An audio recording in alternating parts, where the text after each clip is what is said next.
दोस्तों, हर एक इच्छाधारी नागिन के पास उसकी नागमणि जरूर होती है। कहते हैं जब स्वाति नक्षत्र की पहली बारिश होती है तो उसकी पहली बूंद अगर कोबरा सांप के मुंह में चली जाए तो वो सांप अपने मुंह में नागमणि उत्पन्न करता है।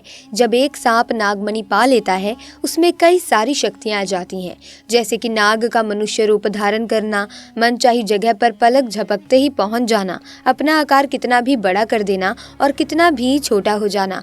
ये सभी शक्तियां उसके पास आ जाती हैं। दोस्तों, जो नागमणि होती है उसकी रोशनी बहुत ही ज़्यादा तेज़ होती है और इसका प्रकाश कई किलोमीटर दूर से भी दिख सकता है। परंतु दोस्तों, एक इच्छाधारी नागिन अपनी नागमणि को हमेशा लोगों की नज़रों से छुपा कर रखती है, लेकिन जब कोई उससे उसकी नागमणि को छीन लेता है तो नागिन का गुस्सा 7वें आसमान पर होता है। ऐसे में एक सच्ची घटना आज हम आपको बताने वाले हैं, जो कि बिहार के दरभंगा के एक गांव में घटित हुई है, जो कि जंगल के बिल्कुल करीब बसा हुआ है। इसी गांव में मनोज और राकेश नाम के दो व्यक्ति रहते थे। दोनों के बीच काफी अच्छी दोस्ती थी और दिन के समय दोनों ही बकरियों को चराने के लिए जंगल में जाया करते थे। उसी जंगल में एक इच्छाधारी नागिन अपने नाग के साथ रहती थी और अपने नागमणि की रखवाली किया करती थी। एक बार राकेश की एक बकरी घने जंगल में चली गई तो राकेश ने मनोज से कहा कि तुम आज मेरी बाकी बकरियों को लेकर घर वापस चले जाओ और मैं अपनी इस बकरी को जंगल के अंदर से ढूंढकर वापस आता हूँ, जो शायद जंगल में थोड़ा अंदर चली गई है। उधर नागिन भी अपना भेष बदल कर तथा मनुष्य रूप धारण कर नाग को नागमणि की रक्षा के लिए छोड़ गांव के भ्रमण के लिए निकल जाती है। जब राकेश अपनी बकरी को ढूंढते हुए उस जंगल में पहुंचा तो पेड़ के नीचे बने बिल में से उसे एक तेज रोशनी आती हुई दिखाई दी। उसे लगा कि कोई कीमती हीरा या फिर आभूषण उसके नीचे छुपा हुआ है, तो उसने उसी पेड़ की टहनी को तोड़ा और एक बड़ा सा डंडा बना लिया और उस बिल को जोर जोर से मारकर तोड़ने लगा। उस बिल को तोड़ते समय राकेश बहुत तेजी से डंडे से वार कर रहा था, जिसमें से दो चोट नाग के बिल के अंदर मौजूद नाग पर लग गई और नाग ने उसी समय अपना दम तोड़ दिया। जब राकेश ने मरे हुए नाग को देखा और उसके पास तेज चमकती हुई मणि को देखा तो वो समझ गया कि वो चमकती हुई चीज और कुछ नहीं बल्कि एक नागमणि है। उसने पहले नाग को डंडे से हिलाया और ये सुनिश्चित किया कि नाग वाकई में मर गया है या फिर जिंदा है। फिर उसने जब इस बात को पक्का कर लिया कि नाग तो मर गया है तो उसने अपनी जेब से रुमाल निकालकर उसके अंदर उस नागमणि को रख लिया और भागता हुआ तेजी से घर को निकल गया और ये भूल गया कि वो जंगल में अपनी बकरी को ढूंढने आया था और वो बकरी अभी भी जंगल में ही रह गई।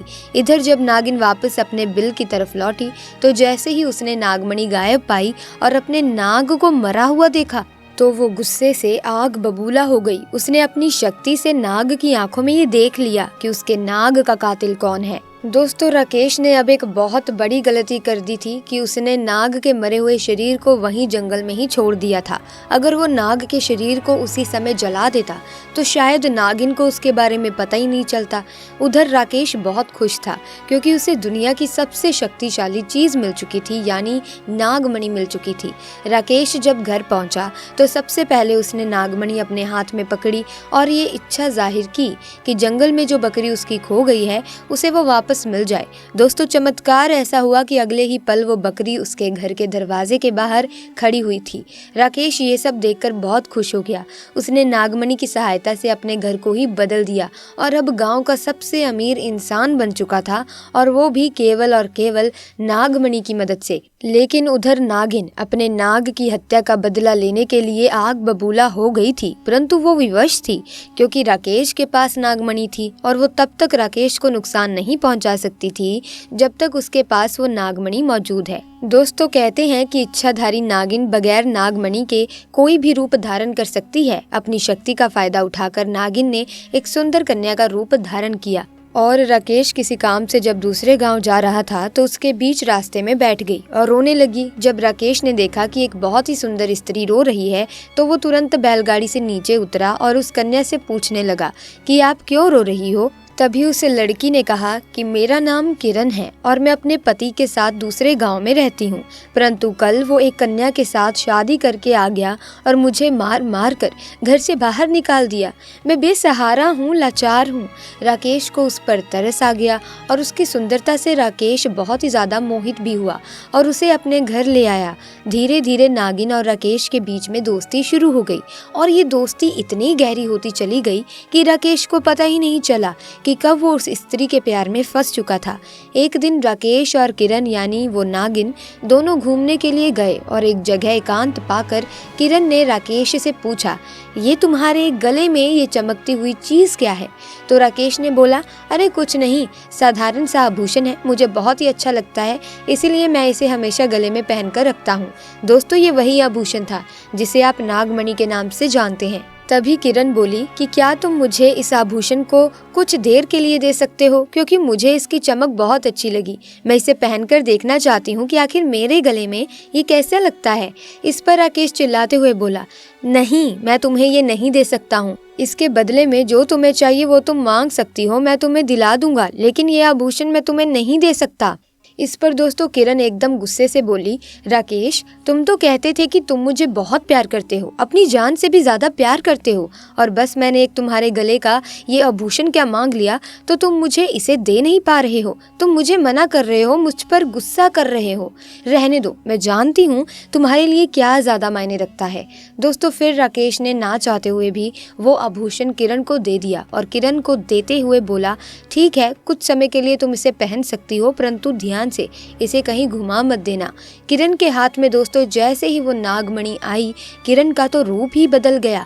केवल एक पल में ही वो किरण एक सुंदर कन्या से एक भयानक नागिन के रूप में परिवर्तित हो गई। उसका चेहरा बिल्कुल नाग सा हो गया और उसने कई बार राकेश को डसा और डस डस कर उसे मार दिया। नागिन का इंतकाम पूरा हो चुका था, उसने अपने नाग का बदला ले लिया था। दोस्तों, तब से ये नागिन इस गांव में अपने नाग के लिए 500 साल से आज भी जिंदा है।